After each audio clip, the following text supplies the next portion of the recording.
I'm Jeff Yarger. I'm a professor of chemistry, biochemistry, and physics at Arizona State University. I've created a series of lecture notes, and I'm here today to introduce the second in this series of notes, lecture note set number 2.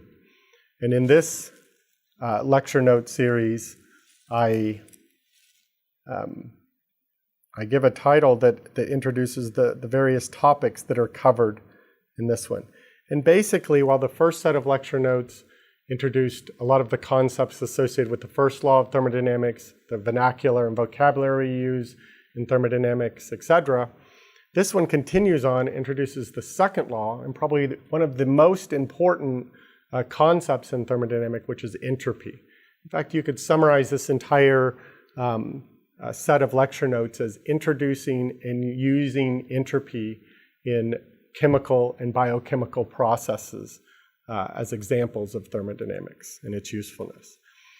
However, at the same time, besides looking quite extensively at entropy, we also relate this to the extremum principles, to maximum work functions, and then we also cover very explicitly the mathematics, the calculus and partial derivative mathematics needed and used in thermodynamics explicitly, looking at, for example, partial derivative Maxwell relations, because the systems we're looking at, the total derivative systems we're looking at, are total derivative or exact differentials. And so that comes with some consequences that we can use to relate variables, etc.